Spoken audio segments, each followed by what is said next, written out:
Hello, and welcome to Mapping the College Audition. I'm your host, Charlie Murphy, director of MTCA. So check us out at mtca.com.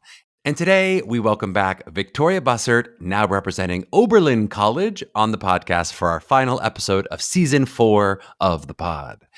For our newer listeners, this is another one of our college deep dive episodes where we explore the landscape of the college theater world and try to demystify this daunting audition process one episode at a time. And oh boy, is this a much anticipated episode. We've had a bunch of listeners reach out inquiring when we were going to have Vicky back on the podcast to discuss the new program at Oberlin. The answer I gave was as soon as we were legally allowed to. Vicky wanted to finish out her time with Baldwin Wallace in a respectful manner, which meant not actively promoting another program concurrently. And so that determined the timing here. But how nice for us to get to do this as our final episode of season 4 as we head into our summer break. And as I mentioned in the previous episode, during the break, we're going to have some fun, different content for you, as well as you'll get all of those episode toppers I mentioned with updates on how the landscape has shifted in the past 4 years. One of those toppers will be our very first college episode in having Vicky on the pod so many moons ago. And now this is becoming an Act 2 episode for her. Well, of course, it's our Act 1 episode for Oberlin. But we are also scheduled to have Jennifer Hemphill, who's Vicky's successor at Baldwin Wallace, as our season opener in August. So, of course, pending no scheduling issues arrive, we have that scheduled but not recorded. We will have that for you so you can hear about BW's new direction as well. And of course, those toppers, that's not just for these 2 schools, but you'll get to hear the latest as far as we know it on all schools and movement, again, to the best of our ability in all of the different episodes as we get. The other thing we'll be rolling out on our break is some audio blogs for you. So for those of you who don't like scouring the internet for blogs, but do like to hear those little tidbits and my takeaways as I talk about the process at the end of these episodes, I'm going to be giving you a dramatic reading of some of my blogs that I've written for MTCA, which you can also find on our website at mtca.com under media. You'll find both the blog and the podcast under media. And for those that don't mind reading, I do invite you to check out some of those other great blogs that some of our coaches and alumni have written as well. All right. You all are having wonderful Junes and Julys, and I hope you have a great July while we're gone, and we will be back in August. I'll see many of you MTCA current students in person at our big summer faculty masterclass week, where you might even get me in a class. Stay tuned for that. And then digitally, of course, in our webinars, I'll be at the Common App Specifics webinar that's on July 24th. But please don't miss the Wildcard webinar on July 10th as well. And I'll be back on this very podcast live before you know it. It's not really live to you, but it's live experiencing, reacting to the world as we see it in some video and audio form soon enough. And until then, enjoy this episode with Victoria Bussert from Oberlin College.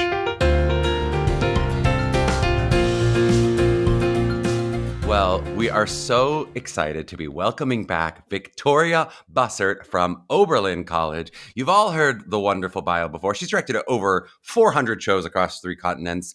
Music School Central named her one of the 10 legendary music professors teaching today. We name her pretty legendary herself. Our very first college deep dive professor that we had on the podcast. Now, 200 episodes later, here we are.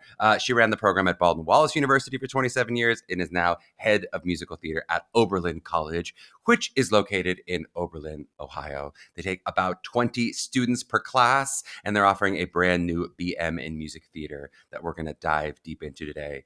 Vicky, welcome back on the pod. How are you feeling today? Oh, I feel great. It is such an honor to be here with you. I love it. I feel like it's coming home. Oh, we were having too much fun in the pre-show. I was getting too excited. And I literally told Vicky, I got to hit record. I got to get some of this good stuff in the actual episode. So we'll see if we can get it. You know, I usually start off most episodes just sort of giving professors a chance to expand a bit about their background. So you're so welcome to do that here, though I imagine some people have heard you previously on the pod as well. I'd love to hear your background in general, but I'd love to also kind of talk a little bit globally about the conversation in your journey to Oberlin. So just sort of the pre-Baldwin Wallace episodes, that act of your life, but also then like, what was the decision to move on and start this new opportunity? Yeah, thank you for asking that. My background is as a professional director, and I have my MFA in directing from Northwestern, um, which was at getting that degree at a time when women weren't getting degrees as directors. Hmm. And I didn't really have any intention of teaching. I spent 10 years working around this country and other countries as a professional director. And then I had the opportunity to move into academia, which was very educational for me, as well as hopefully for my students. And over the years, I had had the opportunity to consult for many schools who were looking to start musical theater programs, which was also very, very educational because when I started out, there were between 20 to 25 New York showcases. Hmm. And I think this past year, there were over 200, and that tells you something about the popularity of the art form. And I know there's a lot of conversation right now about are there too many programs out there? And I just did an interview last week about, well, why are you starting yet another program if there's so many? This was the opportunity for me to create from the ground up something that utilized all of my professional directing experience along with all of my academic experience. And I've certainly learned a lot over the past 30 plus years of directing and 20 plus years in academia. And really, and looking where our industry has gone, especially post COVID, we are an incredibly fluid art form. And I was interested in how do we stay absolutely at the cusp of what this art form is, which you have to do if you are training the next generation of young artists. So Oberlin decided that they wanted to create a program from the ground up, meaning instead of saying, well, we have a fantastic department of theater, which they do, and we have, a world class conservatory of music, it's ranked number 5 in the world. They said instead of like taking faculty from those two areas and, putting them together and say, now it's music theater, they said, no, we're going to do this differently. I think a lot about my mentor, Jerry Friedman, was one of the initial teachers at Juilliard for Hmm. John Houseman. And I've been thinking a lot about that, recently about how John Houseman handpicked faculty to train the next generation of theater artists. And I feel like our Oberlin has given us the same opportunity in our art form. Yep. So we are literally starting with voice faculty, 4 voice teachers specializing in musical theater. One of them having had a 10-year career on Broadway, one of them having his master's in music theater vocal pedagogy, the other two having very long proven track records teaching music theater rep, which is different. And I think one of the things I loved here as I got to know the opera faculty is it's not competitive. It Uh-huh. is we look at each other with great respect, but we don't pretend like we understand the other person's art form to the level you would want to teach students. We have added Alex Sanchez, a Broadway choreographer, is joining Lauren Marisek here in Cleveland, who is a resident choreographer at several theaters in the area here.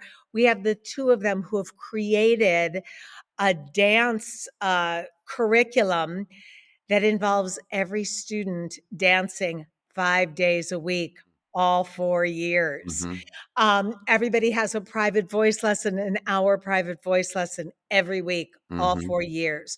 We brought in our own acting specialist, Laura Welsh, who, although she's the leading Shakespearean actress in the Midwest, will be the acting specialist for our students. Hmm. Our And then students, we've musical theater students. yeah, for our music theater students, we've also added a full-time production stage manager, an equity Hmm. production stage manager, and a full-time sound designer.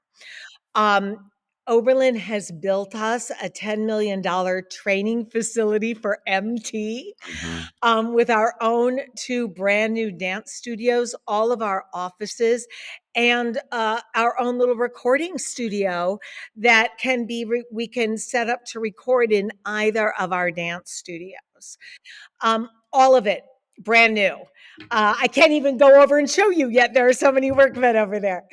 So the idea, very much like John Houseman and Juilliard, was what happens if we have the top faculty, the best sort of training facility? What will we be able to produce over the next 4 years? Now, we're not just starting with a freshman class, where the goal is 20 students a year, and we're actually almost entirely full. I was saying to you earlier, much like the transfer portal in football, Oberlin opened the transfer portal of music theater, and we have students from multiple programs who have transferred in. So we will be starting with freshmen, sophomore, junior, and senior classes. We'll be doing our first New York showcase in March It's for incredible. Oberlin. And I can't wait to ask about some of those specifics. I mean, it's what a professional. Not, you've asked my first 3 questions of yourself, basically, and moving on through as we go. I do just want to underline what you said about the John Houseman at Juilliard. I mean, that is the exact analogy. When I first heard the news, and I was like, "This is huge," and my wife was trying to be like, "Tell me, like, why is it huge? What's so huge about?" I was like, "This is like if Juilliard started a musical theater program. It's like that because it's such a reputable school with the resources that they have and the reputation already in the music world, to then be able to go, we're bringing in a superstar like yourself to come in and take this over. That it really is, it's different than just a new program would be. Yeah, and the other thing that I found interesting, Charlie, is the rigor here. You are surrounded by artists working at the highest level in the world, and that makes all of us up our game. It's such an exciting environment. Yep. Okay. So now, as much as we can get into the specifics of curriculum, you already were doing it beautifully with the 5 days a week and the 1 hour voice lesson a week. I'd love to kind of hear, as much as you can do off the top of your head, at least, Yeah. what that looks like. So certainly, the most important thing probably for our listeners is what is the freshman through senior year curriculum for people who are starting new. But also, I'm so fascinated of like bringing in that cohort of a junior, building off of what they've done. Like, are they getting the same curriculum they would have gotten as juniors? Are they going back and catching anything up? How do you sort of, if someone coming in, even as a senior, and how do you sort of pick them up and tie those? Yeah. So every single transfer applicant had to sit down and go specifically through their transcripts and have to fill in the missing classes. Meaning So they may be a sophomore in class as a senior. we have students who are doing summer school now and after, because the requirements here are so much higher in the art form. I think another thing that was really appealing to me, Charlie, is that yes, there are liberal arts hours that you are required, but they don't tell you which liberal arts classes to take. So there's no math requirement, English requirement. So you determine how you're going to spend your liberal arts hours that you must take. The interesting thing here is both the Department of Theater and the Department of Dance are in the liberal arts college. Uh-huh. We're in the Conservatory of Music. So let's say you want to double the acting or double the dance. You can spend your liberal arts hours taking classes in theater or in dance, and they fill out your liberal arts classes. And I love that because I've done some work in Europe, and it felt much more, actually in Russia, I directed in Russia. It felt very much like the St. Petersburg Academy when I was working with their students, that it is such a deep dive into the artistry of what we do, that I feel I can't wait to see the next generation of artists we're able to produce. Yep. I love it. And you referencing there, I think earlier, the sort of Josh Grazzetti TikTok that went viral of sort of Yes.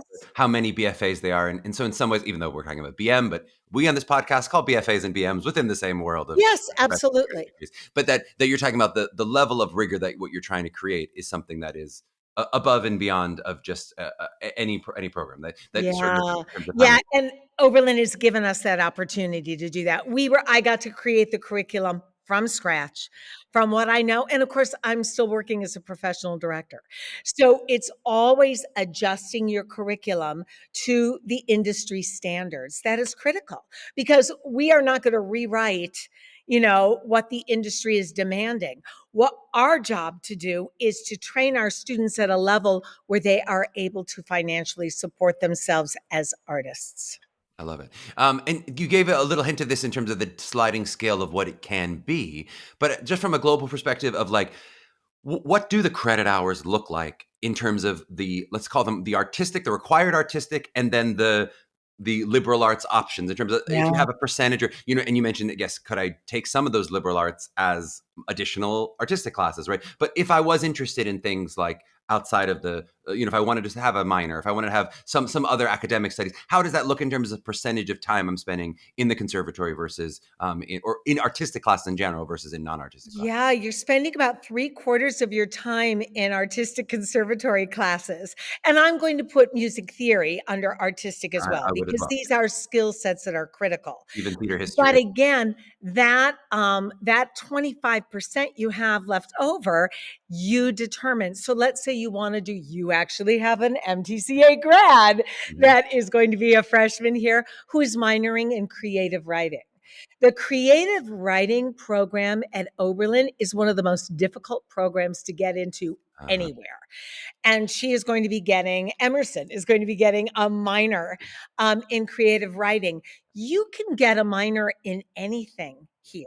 You can actually, if you want to do a fifth year, you can get a double major because the liberal arts college has a different list of requirements than the Conservatory of Music. Uh-huh. However, if you want all your classes to be nothing but artistic, you can do that. Yep. So it They seems like very the much scale believe the slides. student should be in charge. Yeah, it seems like the scale slides from that 75-25, where maybe even you're extending the 25 a little bit more if you're adding more into creative writing, or you can slide the scale to be 90 some percent Correct. if that's what you. Correct.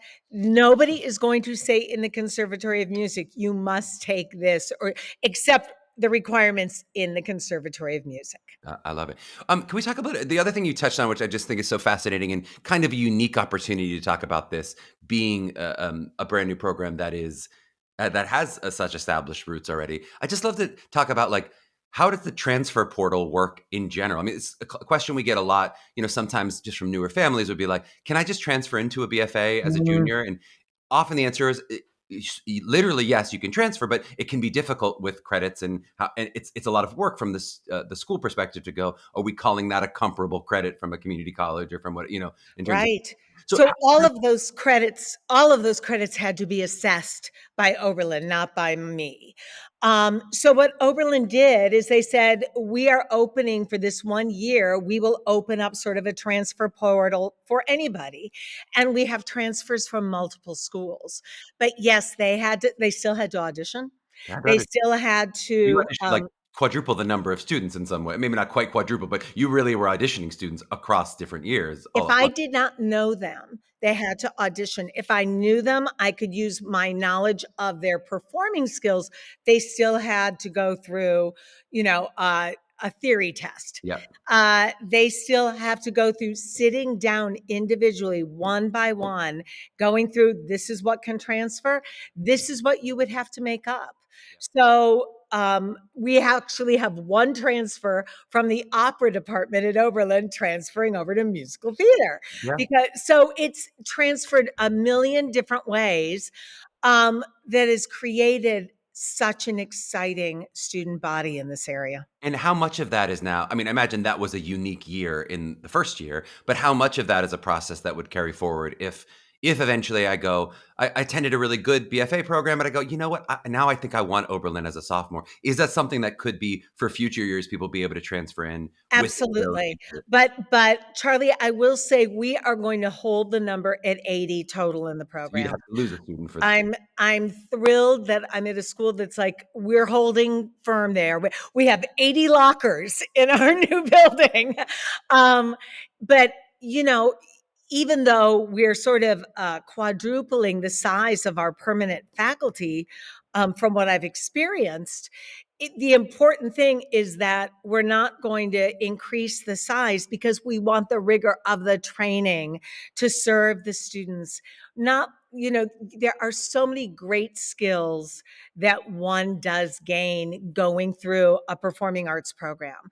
But our goal is still, at the end of the day, facilitating our students' love of this to be able to support themselves doing this. So that is still the ultimate goal, although we will have students who will become teachers, who will become agents, who will become directors. I have so many students now who are interested in pursuing directing. I'm really proud of that. What a shock. You know, You yourself. yeah, well, I love having assistants on my productions, whether they're professional or academic. But I also think it's a 4-year education that I want to be worthwhile for every single student. Yep. Can we talk about those seniors? So you mentioned the transfer portal and coaches and special. So how many of the current seniors are ones that already were with you from Baldwin Wallace and are people that you already have a relationship with? And what would it look like, I guess, for the students who are upperclassmen who are, that's not the case in terms of their showcasing and I mean it's a pretty quick turnaround. I remember from day one senior year, I was like, okay, time to start thinking about showcase and how I want to represent myself industry wise. What's that going to look like in the first year? Well, honestly, I was not really very intimately involved in the transfer process because I chose to teach all last year at Baldwin Wallace. I'm grateful for the opportunities I had at Baldwin Wallace, and I was very concerned about not walking away from my students. Totally. So honestly, it was a matter of Oberlin saying, hey, the transfer portal is open, students talking to the administration here about what would that look like, and then making the best decision for themselves. So what we are doing is sort of taking what I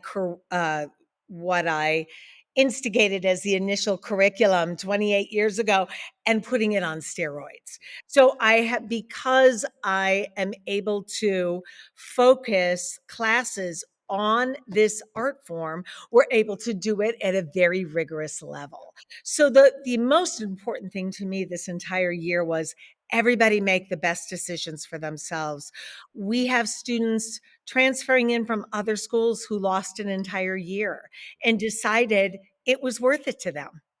So it really was such an individual choice for every student and was really important to me to not be pressuring anybody because I don't know what's best for each student. They have to make that decision themselves. And can we just talk a little bit? I know we talked about it previously on the Baldwin Wallace episode, but can we talk a little bit about what that launch into the business looks like for you? I mean, I think maybe it's not unique anymore, though. I think when you started doing it, it felt relatively unique. The level of level of service that they got from you in terms of throughout their experience of launching into the business. And we had Marcus Martin, who was one of your grads on the pod, who talked about you're at his wedding. There are things that's not necessarily the situation in terms of the closeness and how much so many Baldwin Wallace grads would talk about how much you continue to sort of be a presence in their professional lives afterwards. So I guess I get to some of it, but what does that look like in terms of showcasing and then your continued mentorship? Yeah.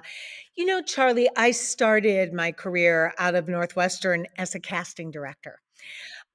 So I actually was the person going to the showcases looking for talent.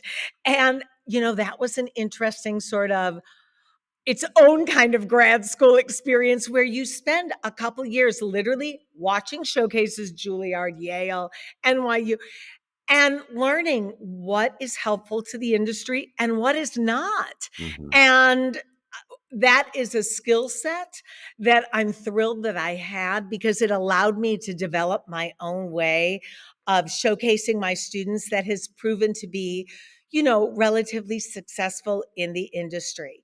Because I'm a working director, I continue to have very strong relationships with agents and managers and casting directors in the professional arena. I believe in training students to be able to employ them. Oberlin has an exclusive relationship with Great Lakes Theater Festival in Cleveland, the Idaho Shakespeare Festival, and the Lake Tahoe Shakespeare Festival. So we have the ability to audition and hire our students at those theaters. Oberlin also has a thing called winter term, which is the month of January, where students aren't in regular classes but can do a deep dive, whether it's in acting or dance or on camera, which is a critical element today. But one of the things we're really excited about is the artistic director of those three regional companies, the resident choreographer of those three companies, and the artistic director of the Beck Center for the Arts in Lakewood, which is our partner where we do our winter musical.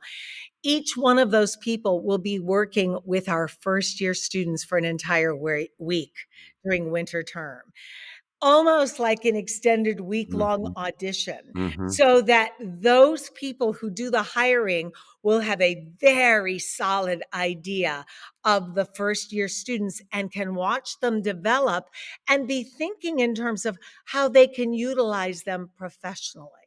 That is something that only used to really exist in grad programs, between grad programs and regional theaters. We have that exclusively with those companies with Oberlin. Yep. And Vicky, you're really just pointing out my mea culpa of not reading your own degree into the record, which is normally how we begin your bios. But Vicky does have an MA in theater and an MFA in directing from Yeah, Northwestern University and a yeah, BA in theater dance from Barat College. yeah. Now we've done it. We've read it into the record. I've There corrected it my mistake. is. We've squeezed it in.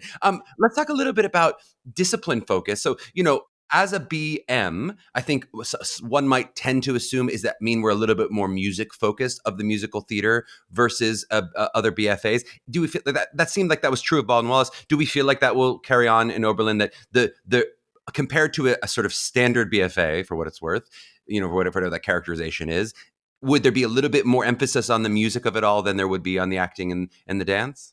I don't think you can hire a Broadway choreographer and say that anymore, you Uh-huh. know? And I don't think you can dance 5 days a week and say it's really music heavy. Part of creating this curriculum and hiring this faculty was really making it a triple threat program. Um, one of the things that Alex Sanchez said to me when he interviewed was, he just did Paradise Square on Broadway 2 years ago. He said, music theater programs have to train at a more rigorous level if they want their students hired right out of school. And you are preaching to the choir, my friend. So, no, I would say the skill set demands in all three areas are equal and high. I don't think this is the right program for people who want to like dip a toe in and see, gee, I loved doing this in high school. I'm not sure if I want to do it. This is for people who are like, I thrive in this art form. Then I think they will thrive here. First and second year students start dancing at 8 a.m. every Mhm. morning, 5 days a week. Oh, That's how they start their day. half of our listeners were like, "Nope, no, thank you. I'm out." Yeah, yes. Well, good, good. I do think and then you're gonna have other listeners who are like, yes, Oh, yeah, I want to dance 5 days a week, of course. No, and then many, they many go, want 5 days a week. It's the 8 a.m. of it all that I was. yeah, oh well, yeah. And then going right into their required music classes, then going into music theater workshop or their acting workshop, then into choir. We have actually Oberlin already has 5 choirs on campus that specialize in different things. We are hiring Dale Reeling, who, full transparency, I'm married to Dale Reeling, who was the conductor, did the last 3.5 years of Phantom, did 6 years on Broadway with Les Mis as the Mhm. conductor and music supervisor, has done Mary Poppins, Miss Saigon, just came back from China where he was doing Sunset Boulevard with Sarah Brightman. We have hired him to start a music theater choir. Same technical things that you learn in any choir, Yeah. but using our rep. And it's sort of crazy that that's revolutionary. So that students will have a 2-semester choir requirement as well. Yeah. And then dinner and then rehearsals at night. And are they We're dancing during dinner, or they have to do acting exercises while they eat, or what?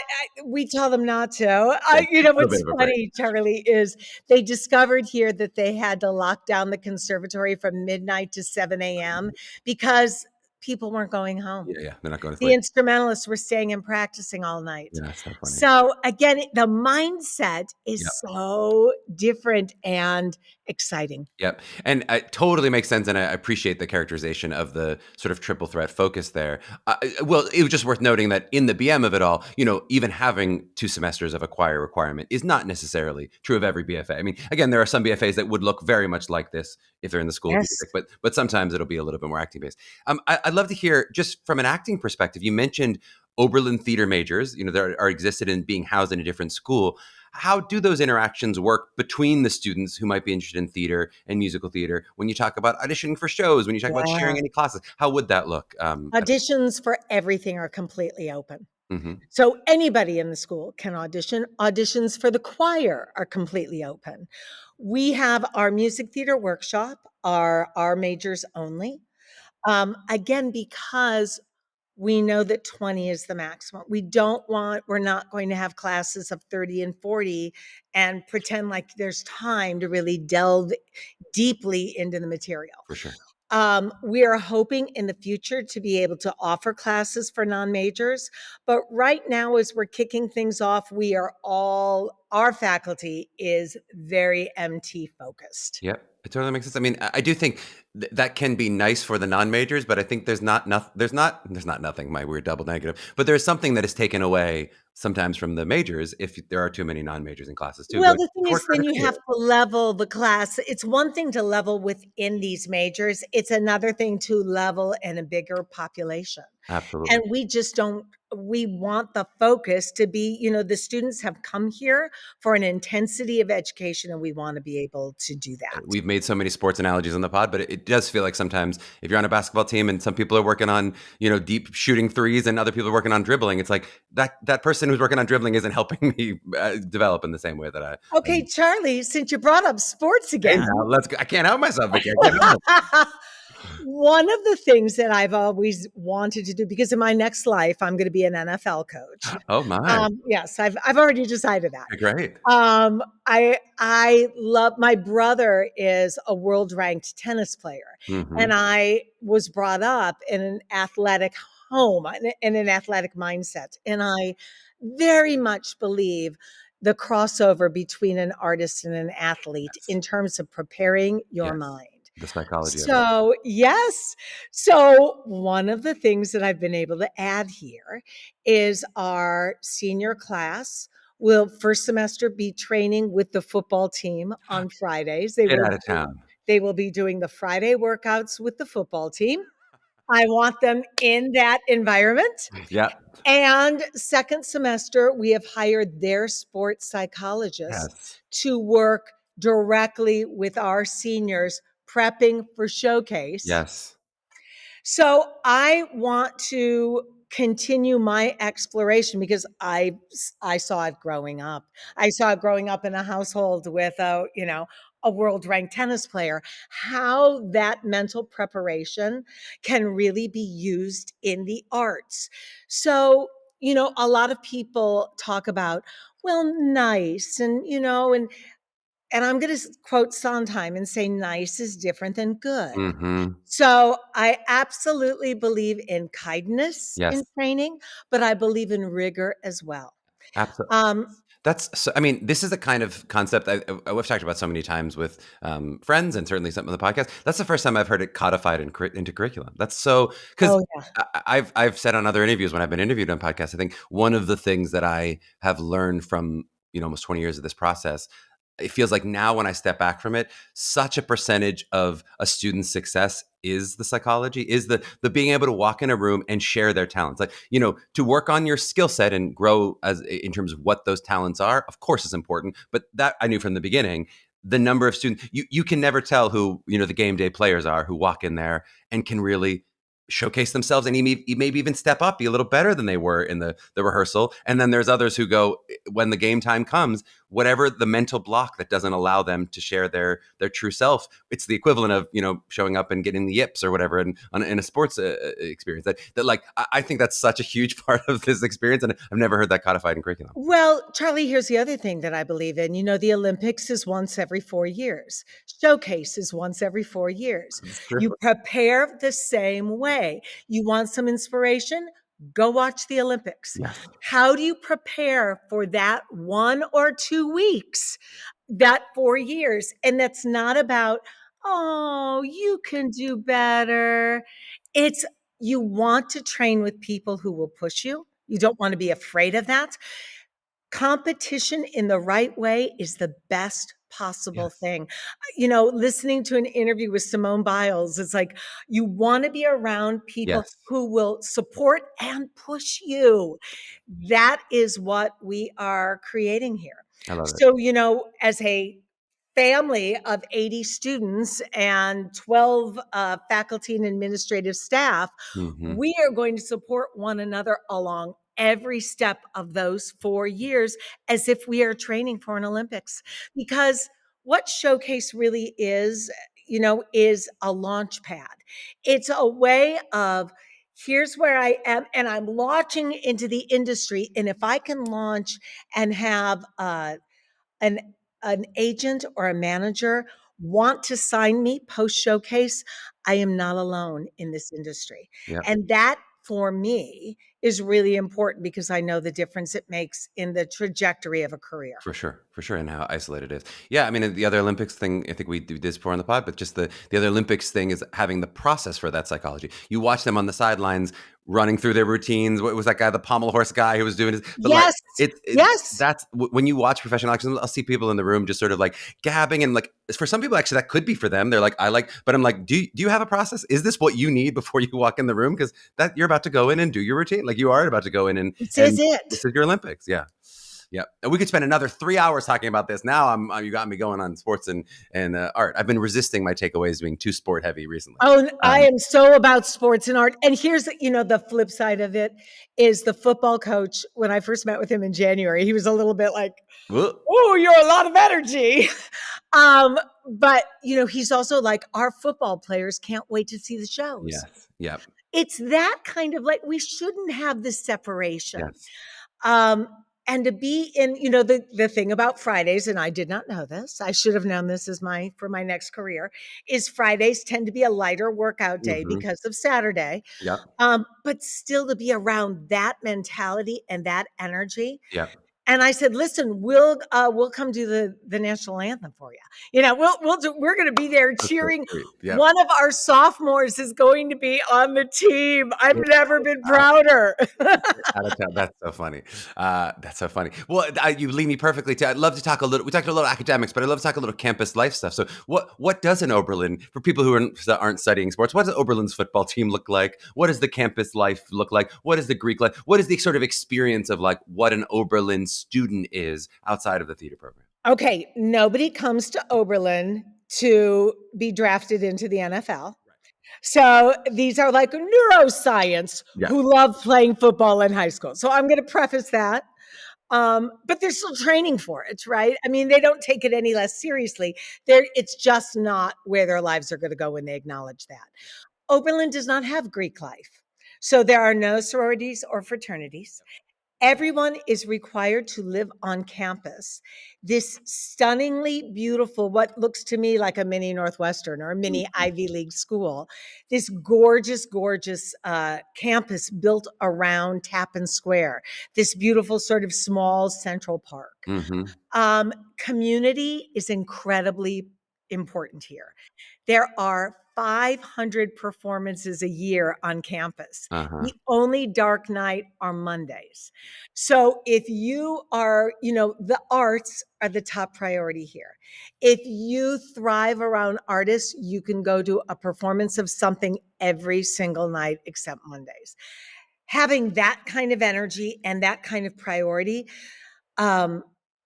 is probably what inspired John Kander and Mhm. Julie Taymor. Mhm. And I will say that as a woman who struggled to be taken seriously in grad school as a Mhm. director, the first school I went to, they said, no, you can major in acting, not in directing. So Mhm. I transferred. Julie Taymor being the first woman to win the Tony as Best Director of a Musical Mhm. and a graduate of Oberlin Mhm. said a lot to me. She really inspired me early in my career, and now to be at her school really is important to Yeah. me. So the priority of artists, Oberlin itself was created as a utopian community. It was the first school to accept Black students, to accept women students. It was the most important stop on the Underground Railroad in Ohio. They are very proud of the community that they have created here. It's called a town and gown school, Mhm. so that the town is very supportive of the gowns, the graduates, and you feel it when you're here. It's also just a thriving small business community. So there are just, it literally still has its own Ben Franklin store. So Mhm. it's a very safe environment, but an artistically charged environment. We're only 35 minutes away from downtown Cleveland. Yep. And it seems like a specific kind of environment. I mean, not completely unique, but pretty specific that there's a real college experience. So it's not conservatory only, right? It's a college experience, but that the arts are the focus. I mean, there aren't that many, you don't get the rah-rah of a Penn State or whatever, but No, you do get no. the elevation of the arts, which is for some people they go, that's nice to be at a place where this is. Yeah, 2,500 students, as opposed to 20,000. So, and again, students from all over the world. I think it's interesting that they draw from major metropolitan cities to come spend these 4 years incubating and then explode back into world-class orchestras and opera companies. And, you see what the conservatory has already accomplished worldwide. This is if the government allows us to keep taking students from all over the world. Truth. We'll see. Yeah. But speaking of that, some of international students, often who pay full price, let's Yes. talk a little bit about costs in terms of, so what does Oberlin look like? So our crack research team found a tuition of about 66,000 a year. What does it look like in terms of what most students could expect to pay, and I guess then how you would cobble together scholarships between Yeah. whether it's academic, whether it's about merit, talent, money, Mhm. need money. How does that come in terms of their interactions with scholarships and you? Yeah, well, nobody's paying 66,000. You immediately there's 10 taken off right off the top.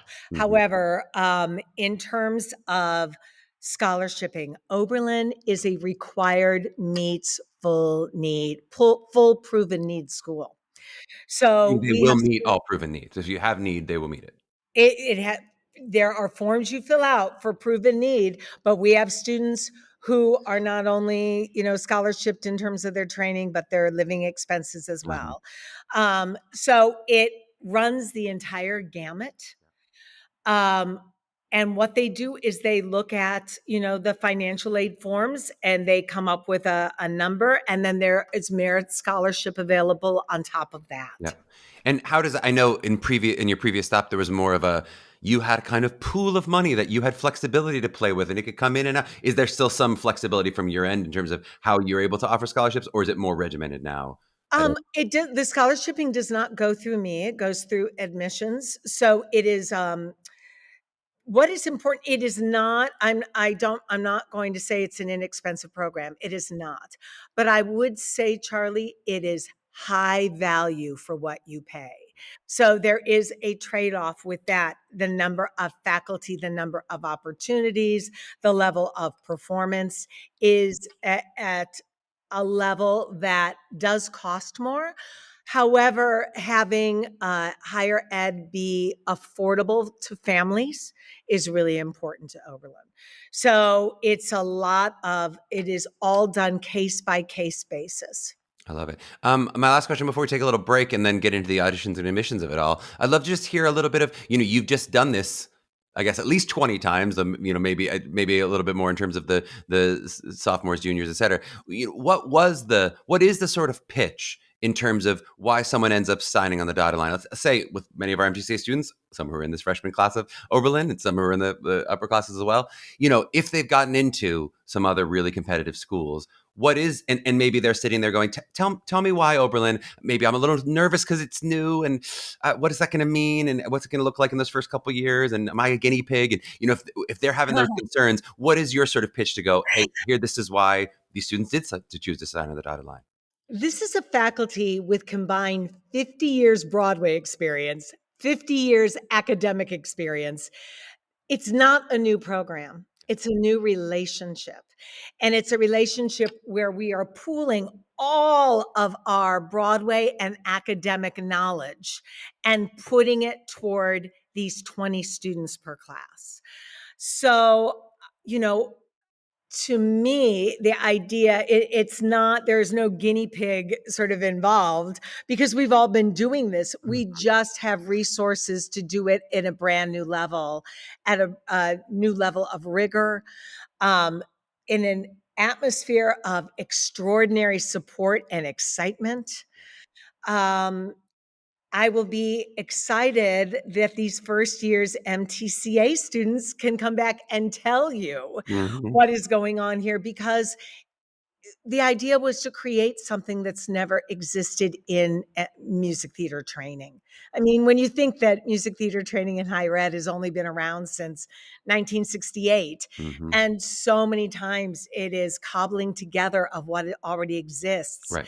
Again, to kind of create in the way the acting program was created at Juilliard is, just really exciting to hire faculty specifically for this discipline who are experts. Yep. Well said. All right. And we're talking a little bit more about resources on the back end too, because I'm going to highlighting that word. So we're taking a little break and we're back in a flash. All right, we are back with Vicki Bussert, and we're talking a little bit about the audition and the admissions process. So I'd love to just kind of start from that holistic perspective of what does the audition process look like from Oberlin when we talk about pre-screens, when we talk about callbacks, when we talk about those final 20 that you're getting to? Do you have a sense of those numbers and what that would look like in terms of how many people are maybe in the first year at least applying, and then what you're cutting down to the live audition, and then what you're cutting down for to get to that 20? As somebody who started out in casting as a casting director and as a professional director, I'm going to be honest with you and just say I love being in a room live for auditions. I know you were a famous detractor of the pre-screen for many years. I'm not a fan. We will use pre-screens lightly because pre-screens are used here by the conservatory in every other area. And in order to make sure I have time to see people, I'm not interested in pre-screening down to 150 or 200 people. This year I saw 456 live auditions. Individual. And we have 14 days audition day scheduled, including 2 days on Zoom, because we want to make it financially viable for every student. And I will say, a lot of students will say, well, if I audition on Zoom, is that, work against me? I accept students who audition on Zoom. And I will see every single audition. I want, again, with my casting director background, I don't need to spend 20 minutes per student, but I kind of recognize students whose energy I think will work well with our faculty. And I love meeting new artists. It's exciting to me. I have a class of 21 students, incoming students, none of whom I knew. Yeah. And I couldn't be more excited than to have them here with me. So it's the process to me. Yes, there is a pre-screen, different forms of pre-screening. There is some live pre-screening that we will do. We're going to test out this year the idea of early decision, but again, to be held sort of lightly. I'm not sure how I feel about that. Yep. Although I do like the opportunity that for some students, if they know this is where they want to be, to give them that opportunity to lock in early so they don't have to do 6 months of this. Um, so yeah, we try to make it, for me, just like I did as a casting director and as I do as a professional director, it's a lovely way to meet a new person. It isn't about, it's not an, I don't need to give anybody an in-person evaluation. I don't kind of Uh-huh. agree with that audition style. I just want people to be able to come into the room and share who they are. Yep. I'm interested in, what they've chosen. I still like students to bring in 3 I was pieces, just and gonna I ask you go asking my next question. You're famous well, for this for, more Charlie, songs the than you. reason I do that is because I try to maintain a little spontaneity in the room. You will see students go from room to room to room and just be on autopilot, and I try to break through that by, what music do you have? And then choosing to and just to let it feel a little bit less planned because auditioning is really just a vehicle for us to get to see who you are. And if everything is planned, although I'm a huge fan of maybe happy ending, but I feel like those helper bots are not like robotic, meaning non-human. I mean, I feel like those robots teach us a lot about humanity, and that's really what auditioning should be. Uh, You should be choosing things you love to sing that are done through your perception of the world, which is going to be different than my perception of the world, yep. and you are sharing who you are. And that's really what auditioning is for me. We have you in the pre-screen, we have you record your monologue. We don't do that live. Mhm. Um, Honestly, because I should be able to see your acting through your singing. There's no difference except that you're doing it on a pitch. Mhm. And we will do live dance calls in every venue that allows us to do live dance calls because we also want you to get to know our dance teachers. Yep. For those who don't already know the previous infamous Vicky audition, the idea of, I think you said this, but you would bring in 3 songs, and then the student brings in 3 songs, and you might pick 2 of those songs. But also the idea of, we might go through your book a little bit and see what else you got. Let's just, even if we don't sing them all, I'm just interested in what you got. Like that, there might, more than the average audition, there might be some inspection and going on beyond what the 2 songs you've. Oh gosh, I wouldn't say inspection. I would say, what else do you want to share with us? It's not, Viewing. are you doing the right thing? Because Yeah. you're trying to cut through a student trying to do something right. Yep. There is no right. It's an art, Yep.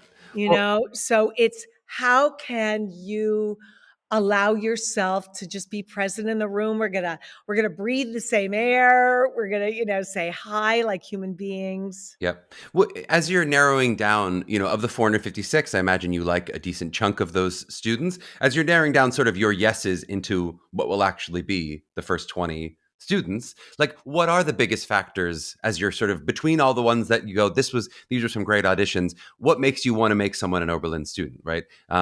What are the things that make you go, okay, this is a definite yes, and these 2 I'm still looking, but I'm leaning in this direction. What are those things that you're thinking about as you sort of go into the true yes pile? I think that there, in an audition situation, there are always people who spark for you. And what's amazing is if you spark for them and then you can really feel that energy go, those are the ones where it's like, I think I can really help. Yeah. I think I can really be your mentor and really help this extraordinary talent that I'm seeing. I think it's so important for students to be auditioning the schools and to really be serious about their checklist. Oberlin's a small town. If you want a big city, you're not going to be happy here. It's so, I think you have to have your checklist.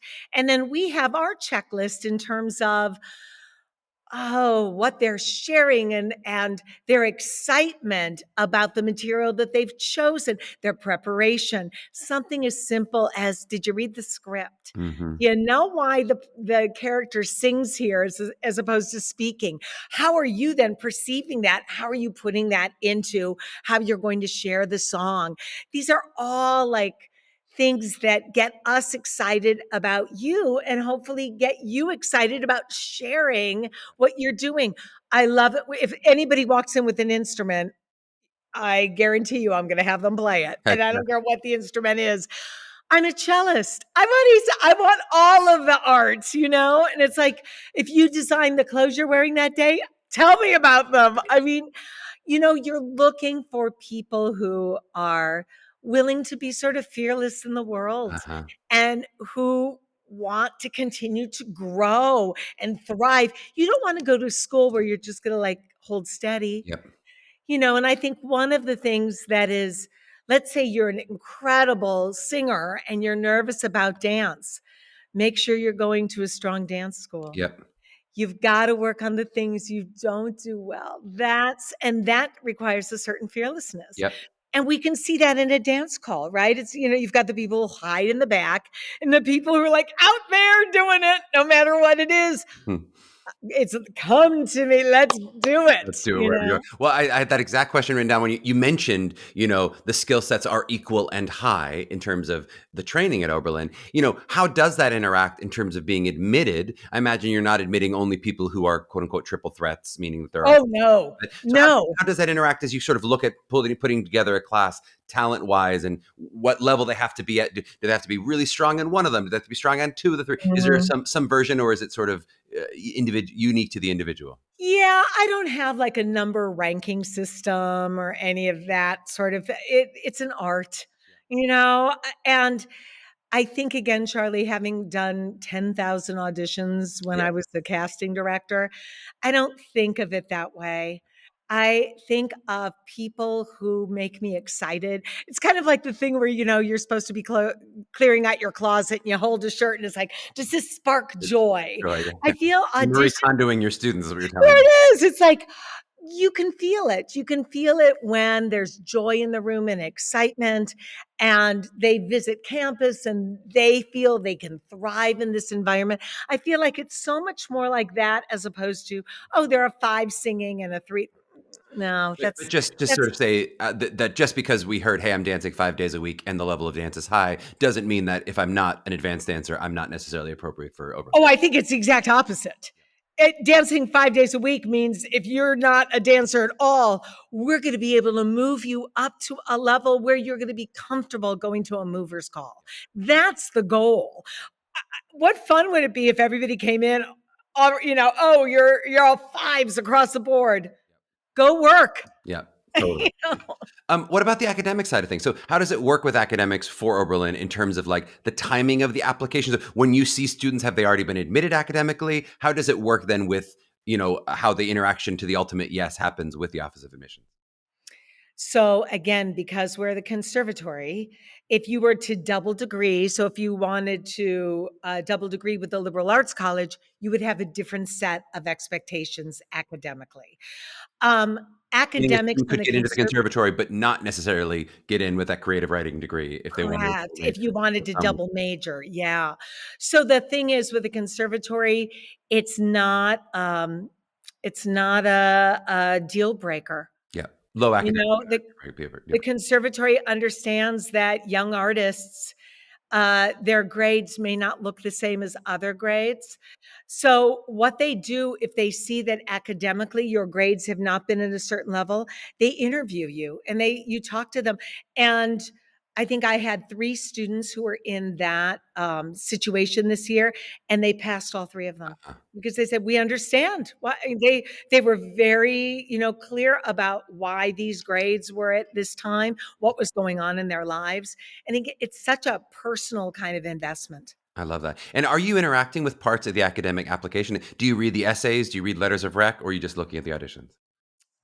They're all available to me, but I try not to be swayed on that until the very end. That's a tiebreaker if it's between 2 people. It's a tiebreaker. If it's yeah, but I don't have a lot of tiebreakers. I mean, what I have is that spark joy. You're going with the spark. You're seeing what light. Charlie, it sounds woo-woo, but it's true. It's, I mean, just like when it sounds true. I mean, really, yeah. It's how I cast a professional show. Of course. Yeah. I mean, it's not always about the best singer or the best dancer. It's the person who brings the most of themselves. I say it all the time, and kids don't believe me, but I say it's not the best 20 auditions. It's just like, it's not the most talented kids. That's not how it works. Yeah. No. Nor is it when you're casting professionally. Of course not. So I use so many of those same tools. To me, it's you're excited about somebody or you're not. So what I have ultimately when I go to create a class is I have a pool, and then I'm waiting to hear what students are interested in Oberlin. Yep. Okay. So now you lead me perfectly into the next question. I'd love to talk about how interaction with you works after an audition when you're interested in a student. So how do you like to be kept in touch with? How might you keep in touch with them? This could be true certainly if students are on an official wait list, but whether they're also just in that pool of consideration that we now are becoming more and more infamous, right? If you said yes to them and then now they're negotiating between schools, how do you like those interactions to go generally in terms of how often you want to be kept in touch with, how you want to be kept in touch with, what has worked in the past, and what do you like? There is never too much keeping in touch. Um, so any emails, calling, I do a lot of Zooms with students and their families Uh-huh. individually, and I'm happy to do all of that. I think it's a big decision, and I want to supply as much information as possible. We have a thing called All Roads Days here, which are on Fridays in April. Two of them will have the most of the music theater students, where you literally spend the day on campus and you get to partake, sit in classes, talk to professors, have pizza at the end. It's kind of an all-encompassing day. Yep. Audition days on campus will include performances at night. We schedule audition days for when we have shows running. We want students to have as wide of, so let me just back up. I don't believe in choosing schools based on reputation of the school. Yep. I believe the most important thing is who's going to be teaching you. So, am I thrilled about having a brand new training center? Thrilled. Yep. Could I teach in a 50-year-old warehouse? Yep. Absolutely. It's a perk, but Right. it's not what makes Building's not teaching anything. no. And a reputation of a school is another step away from that. And as somebody who went to a school for grad school that had a huge reputation, it took me a while to understand that the name of the school is not it. It's how you are trained. And honestly, the industry knows that too. For sure. They know who is doing the training and the level you're being trained to. And that's what makes the industry interested in bringing you on as a client or not. As I point out to my students all the time, an agent or a manager only makes their portion, their financial portion is if you book a job. Yep. So your readiness to be hireable Yep. is critical for them, in terms of them being interested in representing you. Early in my career, I used to hear, well, your students are still a little green. And I was Mhm. like, talk to me more about that. Uh-huh. They'd be like, they're not, they need about 6 months out in the real world to like really understand. And so I made it my mission to ungreen my students. That's so smart. And part of that, Charlie, here is that performances are just as important as classes. Uh-huh. They are parallel tracks. So starting from right from first year, you're auditioning for the entire season and you're able to be cast in it. Yep. We are bringing a minimum of 10 summer stock theaters to campus for our students to audition. We want you to have the opportunity to take what you're learning in classes and put it to use because you have to figure out what's going to work for you. Yep. It's so well said, and it is the experience. I think I was surprised how much it was true entering the industry of like most agents and managers are not too interested in the ungreening of you. It's like they're sort of like that's not my job. Like they're like they understand Correct. like okay, it's your first audition. It's not like they're like mean, but like after a couple auditions, they're like yeah, I'm not. Go take a class then. Like it's not their job to be, Correct. like, helping you. Yeah. And one of the huge advantages of working with these regional theaters is you're talking about 4 or 5 month runs. Yeah. You can't do that in academia. You can do maybe 2 weekends. We have the ability to, I'm leaving next week to go do Sunday in the Park with George at Idaho Shakespeare that will then move to Cleveland. Uh-huh. I have 3 students. Uh-huh. They will start on a contract June 17th and we end at the end of September. Where do you get that kind of experience to make a Broadway producer go, oh, they've already done 8 shows a week. They understand what that is. Yep. Yeah. I mean, the 8 shows a week thing is so real. It's like, that's a word that we just say, 8 shows a week. But I'm like, you don't get that experience in school. It's not possible, really. There No. shouldn't be 2 shows in a day. It's a different experience. Well, Yeah. that's why having these regional theater crossovers were so critical to me. Yeah. Makes Because totally. I know as a professional director, the difference it makes. Yeah, it's huge. I'd love to talk about what else do you think about filling out a class, right? Are you conscious as you're looking at the sparking of the joy? Are you looking at, gender balance? Are you looking at like stuff like height balance and size balance, racial Ugh. diversity, geographical balance? How are you thinking as you're putting the jigsaw puzzle together about those other factors of identity that go beyond talent? Well, I'm sparked by all shapes, sizes, genders, everything. So to me, it has a natural progression. Hmm. I am always aware of sort of the pool of the entire program, and knowing that I want to make sure that there is plenty of opportunity for everybody.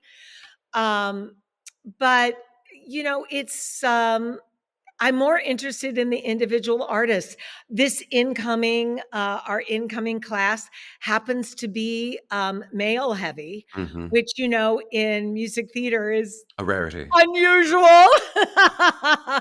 And height wise, we've got all the way up to like 6'5", And on and the body football team, shape my God. wise. Yeah, And exactly. yeah, I feel like a lot of that takes care of itself. Uh-huh. But I will say we're not trying to put anybody into categories.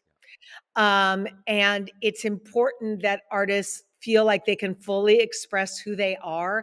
That's really the goal over the 4 years, is to grow in as many different ways as possible, not to conform. Yep, totally well said.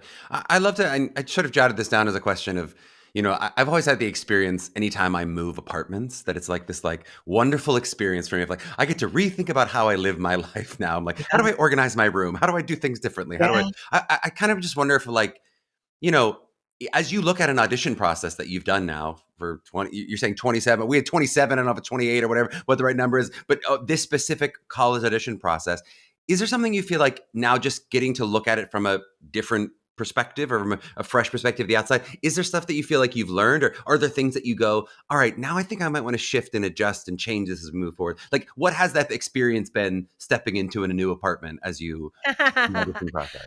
You know, my audition process really comes from my work professionally. Hmm. So I will adjust as I see, because really, right from the beginning, I want students to understand what that's going to feel like. Like, how do you share yourself in a short amount of time? Hmm. So for me, I would say having the flexibility of seeing that there's something there, but there's something in the way, playing around a little bit with like, I am really interested in this person. Maybe I'll do a deep dive into what is online about them. I'll go look at Hmm. performances that might be up there. Mm, I mean, that's a whole different area that we never had access to, for sure. Yeah. 15 years ago. So I would say to everybody, you want to curate Yeah. what you have on yourself online, because that's all available material for us. Yeah. And chatting. I mean, I do love talking to students on Zoom and seeing what their questions are, and seeing if I'm the right fit, if they think I'm the right fit for them. Yep. Because Um, it's maybe worth noting, you are, I think, very interested in the personalized and sometimes go above and beyond the personalized experience unique to each individual student you're auditioning and that you'll ultimately be accepting. But you're not normally a 30-minute audition. Like oh, no. some schools do that where there's like a long interview in the room. You're not doing a 10, 15-minute interview likely in the room. No. You're moving pretty quickly. So they've got to Yeah. do that sharing in a relatively condensed period of time. And then it may extend beyond the audition room after that. Absolutely. I think it's very rare that I don't have extended time with accepted students who are interested in coming to Oberlin. Yes, but not necessarily in that first look, not necessarily in that. Not in the room. No, no, no, because I want to see as many people as possible. I'm used to the professional world where, hey, you lose the studio to the belly dancing class at 6. So, The to Oberlin belly me, dancers are coming in to take the studio, I get oh, it. and they do. Yeah. So it's like, no, in terms of um, I think I'm a good auditioner. I think that, again, having worked as a casting director really helped me hone my eye. And you mentioned, I think, are there some changes, it seems like, from a sort of audition perspective of different places that you're going than you've gone in previous years? And just in terms of what that might mean, you mentioned the 2 online days. It seems like you're participating in, you mentioned some of those live pre-screens kind of. Live pre-screens, I teach a lot of master classes, which is I love that because I feel like it's another way for the students to audition me and my energy. I tend to work with a lot of energy. And I tend to really I work more like a athletic coach. I'm the one who's gonna be like, "Come on, we can do this." I'm not gonna be the "Oh, honey," and that's just not gonna be my vibe. And I think you have to find the vibe that works best for you. It's so well said. One of the things I underlined that resources question, just because it's something that we've been talking about with a lot of schools post UArts and sort of the UArts world of it all, of Yeah. what schools' financial stability looks like. How should families feel about Oberlin's financial stability, and just what that means in terms of their resources and their assuredness that the school will still be around 3 years from now, all those kind of things. Yeah. It's such an important question, Charlie. So I'll answer it very succinctly. Oberlin has a $1.4 billion endowment. Hmm. So financially, they're on very solid You're ground. saying a billion is a lot of money, is what you're saying. I don't We're know. artists here, but even that we understand the billion. Yeah, yeah. Um, and for a small school with that sort of endowment, it provides a level of security. It also allowed them to invest in this program at an incredibly high level. Yeah. They would not have made this investment, you know, um, if they did not believe in this art form. I mean, I keep bringing up Juilliard, but I do think it's interesting in the top music conservatories in the world. One of the things that's lacking is music theater programs. It's our You American know, art form. This is our art form. We have this one. Come on. I know, but Charlie, for so many years, it's been considered kind of like the secondary child and not so much. And Oberlin said, we're either going to do this world class or we're not going to do it at all. Yep. Yep. I'd love to talk about, as you look at the sort of future, especially this is year one, but, as you look at that investment and you look at the business, you mentioned so much of the program and your training is like focus on what the business is going to be. Like, how does that training look like in 2035 or, even 2030? What are the things that we sort of see, hey, here's where I think the future of theater and future of musical theater is going to be in terms of how that training might adjust and be different than it was 20 years ago? You can't think 20 years out, just like you can't teach today what you were teaching 20 years ago. Hmm. The point is the faculty must stay current. Uh-huh. That has to be part of your constant retraining Yep. is what is the industry doing? 10 years ago, nobody was teaching hip hop. Yep. And then came along Hamilton and, we were all teaching point so the Christines and Phantom could get through the point call, Uh-huh. so it is about constantly evolving. What is the skill set? We don't sing the same way today that we sang in the 1940s. Do we want to have a golden age toolbox? Do we want to understand what that is? Hmm. Sure. But let's be also really practical Yep. and look on Broadway, look at the national tours. What is the predominant style of singing? Yes, it all comes from healthy singing. Yes, there's always a health basis for all of these skills, but you can't just sit in that, okay, we're only going to work on, pre 1960 material, For sure. because your students won't work. Yep. And if your goal is your students to work upon graduation, then it is your job to stay up to date in terms of, well, what are those requirements? We're going to be teaching an entire semester of partnering. We're not just talking about partnering in the classical sense. We're Hmm. talking about outsiders fight partnering, Uh-huh. Moulin Rouge partnering, Yep. same sex partnering. So partnering is now a much broader definition than it was before. For sure. That's on us. And that is why hiring a faculty that loves this art form so deeply that doesn't seem like a job. That seems like an honor, you know? That's so well said. That's a great answer. Okay, last question. And we always wrap up with advice for parents. So, would just love to sort of, in all the parents you've interacted with in all the years of this process, sort of, many of our listeners are parents thinking about how do I support my child through this process. What advice do we have for the parents out there going, my child's going to the arts, they're doing this process. I'm not sure whether it's Oberlin, whether it's where they're going to go to school, what they're going to do with their lives. Like, what advice do we sort of have for parents as they're guiding their children through this process? I literally met with a mom who is a top neurosurgeon, and she said, I have no idea Mm-hmm. what my daughter wants to do this.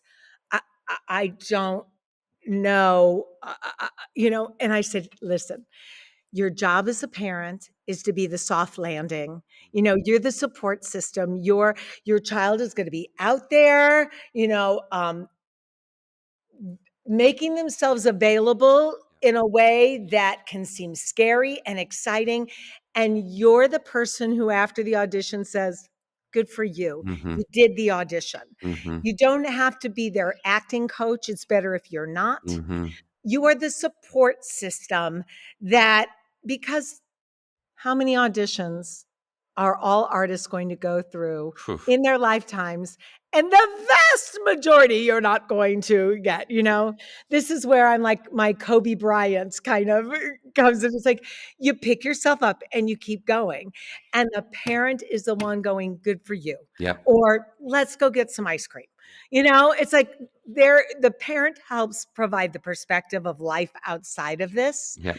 but they're not responsible for, well, you should have done this, or I'll bet they didn't like that. That isn't the helpful thing for the parent. So I love it when parents ask questions. And, one of the things that when I interacted with this mom, she was telling me about how suturing is taught today, Mm-hmm. and how, to me, it was like, this is exactly what you should be looking at when you're talking to faculty, because she was talking about, it's terrible if you're not actually suturing something, Uh-huh. when you're just watching a video on suturing. Uh-huh. And I'm like, yeah, that's what we do too. It's not, you got to get in there and do it. You got to take the dance classes. You've Yes. got to have the practical experience. Yep. So to me, it comes back to, for the parents, do you have a comfort level with the faculty? Um, and I think you should be able to talk to other parents. Yep. We will have interaction with parents at on-campus events. Yep. And I think that's really important. I have been blessed with some of the most extraordinary parents Mm-hmm. in terms of my students, who I'm still dear, dear friends with. And um, I feel very lucky to have interacted with the parents. But I do feel like that is a two-way street, and you need to interact with the parents. I can't imagine, I think in my entire career, I've had one parent whose child was choosing between pre-med or musical theater. Mm-hmm. And the parent was like, do musical theater. I'm like, I think you're the only parent. That is not an actor parent. I'd be like, you're I you're know. pre-med, bitch. No, that's amazing. I love that answer of we also talk so often on the podcast about sort of process over product. Often in the perspective of the sports world too, there's so much sort of overlap of like what should be rewarded is the process. You showed up, like even just saying you showed up to the audition. That was great. Is You did it. amazing. Like Or, you cracked Charlie, it, you know? or a student saying, you know what? I've discovered this isn't for me. Well, that's true too. Bravo. Yep. Good for you. Here's the one thing I would avoid. I think, the private Facebook Oh yeah. music theater parent groups can be really detrimental, because they're not a full perspective. So I do think if questions come up in those groups, people should reach out directly to the faculty in question, Yes. or get outside that bubble. Yes. Like so many things online. It's like the go touch grass of it all of like, I mean, I think so many of those groups are so well intentioned. Oh, And the yes. parents are there to help. But when you experience something through an online funnel, you're getting a whatever it's called, a funhouse mirror image. You're not getting the real perspective, because who are the people who are posting the super posters? I'm like, are they actually the most informed, or are they just the most interested in hanging on Yeah. to this? And yeah, so that's a whole other 5-hour conversation. So we've done like 12 different podcasts between these two to cut down into. If people want more Oberlin information, where would you want to send them? Do you like website, social media? What's the best way to get more? Yeah, so you can go right to the Oberlin Music Theater website. My email is just vbussert@oberlin.edu. Um, absolutely. Be following along. We also have a lot of Instagram sites. So if you go to Oberlin Music Theater, which is OMT, which is different from the Oberlin Musical Theater Association, which is a student-run music theater group on campus. And also, of course, every individual class has started their own Instagram account. Of course. So there are many ways to interact. But I would say the Oberlin Music Theater site, which is it's a red circle with OMT in it, is a really good way to stay up to date on what's going on in the program. I love it. Vicki, thank you so much for the time today. Oh, my pleasure, Charlie. Thank you for asking me. I'm so happy to do this.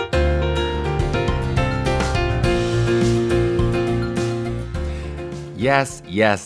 Love that conversation with Vicki. Truly mortified that I didn't read her education at the beginning of her bio. What a flub on my part. A little bit of senioritis, I guess, as we head into summer break, but I'm embarrassed. Mea culpa. Last week, I did a beautiful, true, singular takeaway, talking about all the different paths to success in the industry. And then I said, maybe I'll do more of that from now on. But nope, here we go again with a bunch of scattered quick hitters. Let's just dive in. We've talked about this one a bunch in different episodes, including little moments and bits of conversation specific to Oberlin, actually, in some of those episodes. But I just want to bring back this stocks analogy that we've made so many times in relationship to Vicki and Oberlin. I often talk about that idea just in general with schools of investing in a stock is like investing in a program you're attending, or I guess that a program is like investing in a stock.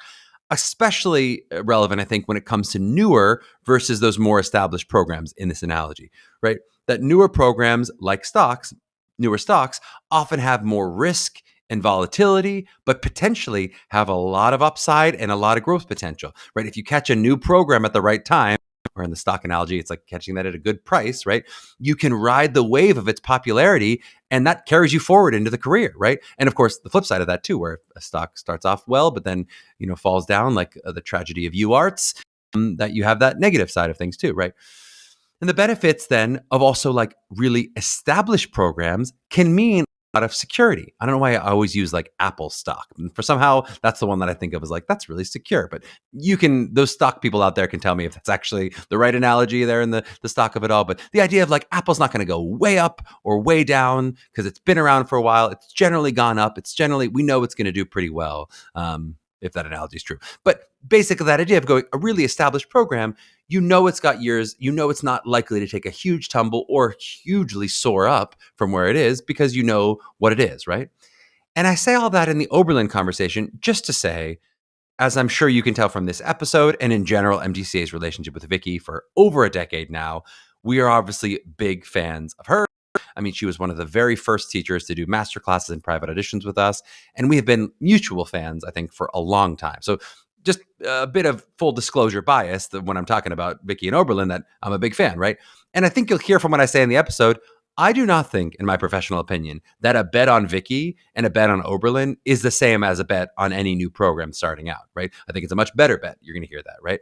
I do think it's much closer to the idea of like, CEO of a big established company is overseeing a merger of a new company that has established resources, or I don't know, whatever the right stock analogy. I don't actually know stocks. I'm just sort of making that as a general analogy. But the idea of going, that's probably a pretty good bet, right?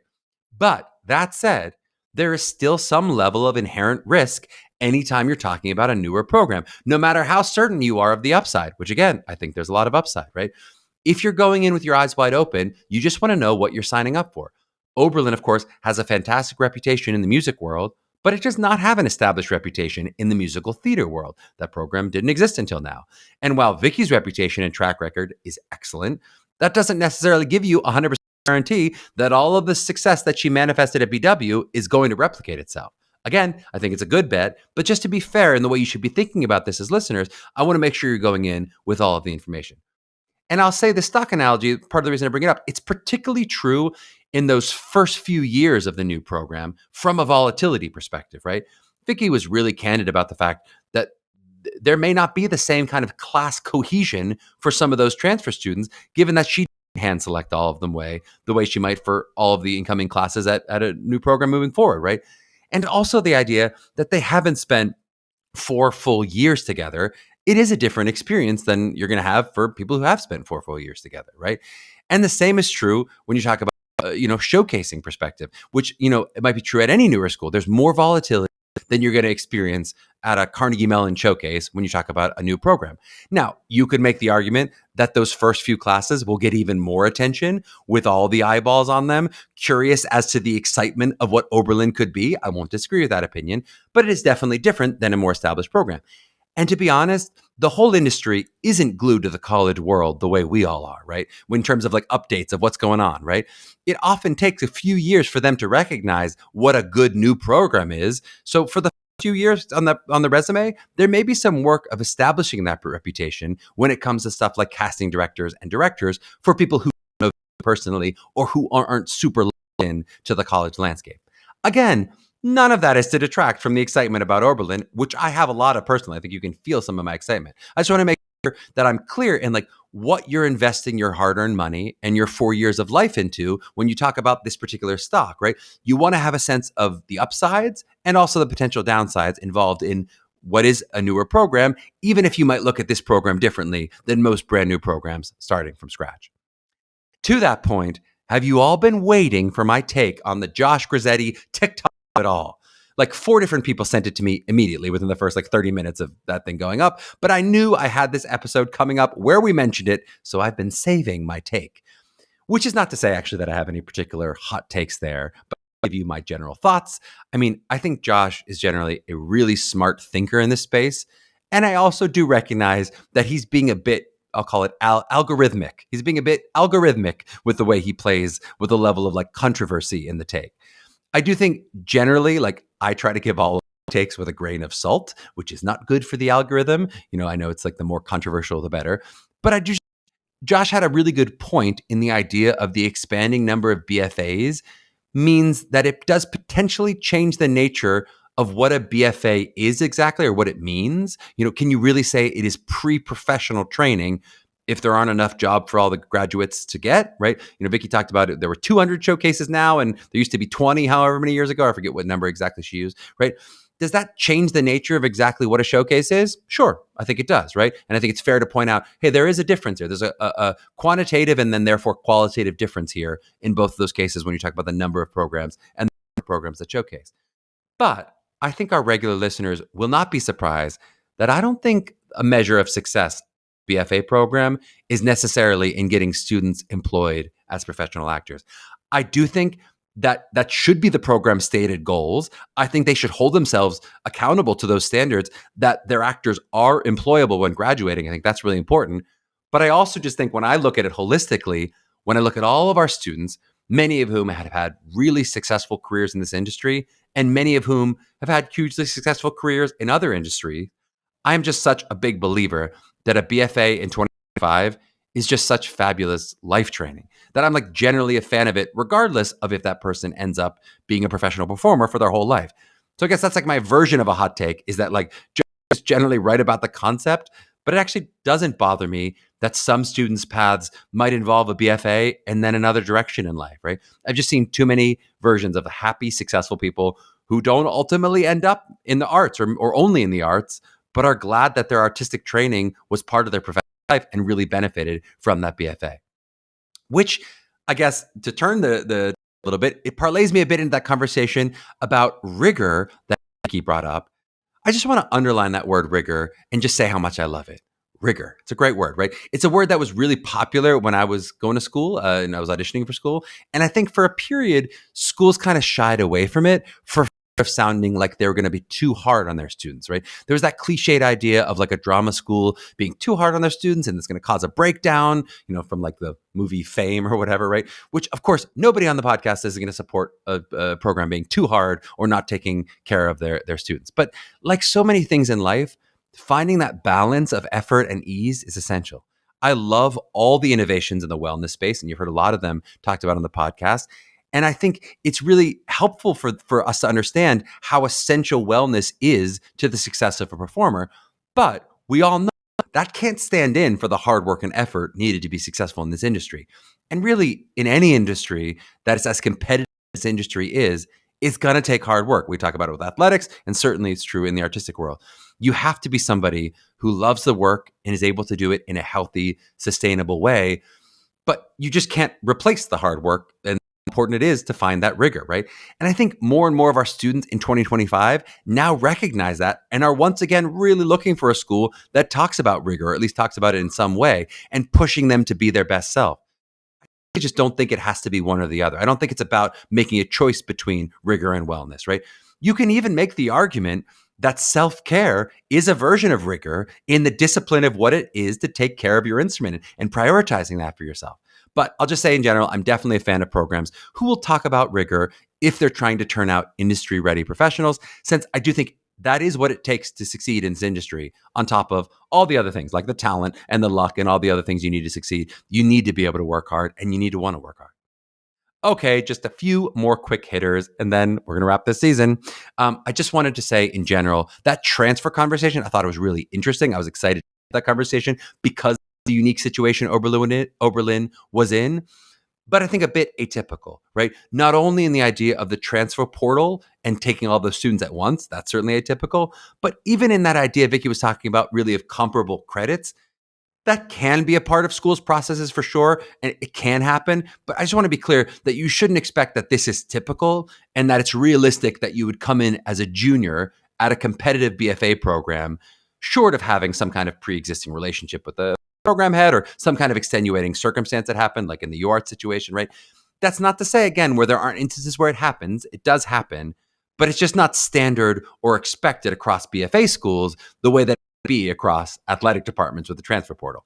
And I can't believe I didn't do any specific sports metaphors in these takeaways, given that Vicky was so game for the sports metaphors.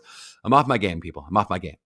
But my last takeaway that I do want to do is just that I really loved Vicky's answer on how education is evolving and going. She had a version of like, nobody knows. She kind of like, that's a stupid question because nobody knows. I'm like, I kind of agree. Maybe it was a stupid question, right?